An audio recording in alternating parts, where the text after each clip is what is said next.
Agostinho acreditava que toda a filosofia grega carecia da revelação cristã. Os filósofos gregos, por não conhecerem tal revelação, acreditavam que a única via para o conhecimento da verdade era a razão. A consequência disso foi uma superestimação do poder da razão. Nas palavras do filósofo alemão Ernst Cassirer, o poder da razão era exaltado como o mais alto poder do homem, mas o que o homem jamais poderia ter sabido, até ser iluminado por uma revelação divina especial, é que a própria razão é uma das coisas mais questionáveis e ambíguas do mundo. A razão não nos pode mostrar o caminho para a clareza, a verdade e a sabedoria, pois é em si mesma obscura em seu sentido, e sua origem está envolta em mistério, um mistério que só pode ser solucionado pela revelação cristã. Para Agostinho, a razão não tem uma natureza simples e única, mas antes dupla e dividida, em seu estado original, no qual saiu das mãos de Deus. Era igual ao seu arquétipo, modelo. Mas tudo isso foi perdido com a queda de Adão. A partir desse momento, todo o poder original de raciocínio ficou obscurecido. E a razão sozinha, deixada a si mesma e às suas próprias faculdades, nunca pode encontrar o caminho de volta. Não pode reconstruir-se. Não pode, por seus próprios esforços, retornar à sua pura essência anterior. Se tal transformação for algum dia possível, será apenas por ajuda sobrenatural, pelo poder da graça divina. Por não conhecer a revelação cristã, Platão acreditava que as almas humanas já viviam no mundo inteligível antes de habitarem o mundo sensível. Por isso, entendia que os seres humanos não adquiriam novos conhecimentos, mas apenas se lembravam de verdades anteriormente conhecidas. Em Soliloquios, Agostinho, ao criticar essa teoria de Platão, diz que não podemos aprender as verdades eternas sem que elas sejam iluminadas por Deus. Em vez de apelar para a teoria da reminiscência da alma, Agostinho recorreu à doutrina da iluminação divina. Tal doutrina afirmava que a luz inteligível que ilumina nossa mente para contemplarmos as verdades eternas procede exclusivamente de Deus. Sob a base da revelação cristã de Deus, como Criador de todas as coisas, inclusive da alma, Agostinho negou a possibilidade da doutrina platônica da reminiscência. Para Agostinho, assim como o olho vê apenas aquilo que está iluminado, nosso intelecto só pode contemplar as verdades eternas que Deus iluminar. Portanto, conhecer não é lembrar, conhecer é contemplar as verdades que excedem nossa alma, e que são iluminadas por Deus. Sobre isso, Etienne Gilson diz algo bastante pertinente.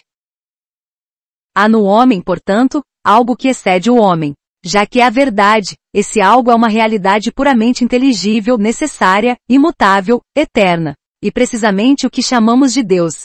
As metáforas mais variadas podem servir para designá-lo, mas todas têm, finalmente, o mesmo sentido. Ele é o sol inteligível, a luz do qual a razão vê a verdade. É o mestre interior, que responde de dentro à razão que o consulta. Como quer que se o chame, sempre se pretende designar essa realidade divina que é a vida da nossa vida, mais interior a nós mesmos do que nosso próprio interior. E por isso que todos os caminhos agostinianos para Deus seguem itinerários análogos, do exterior para o interior, e do interior para o superior.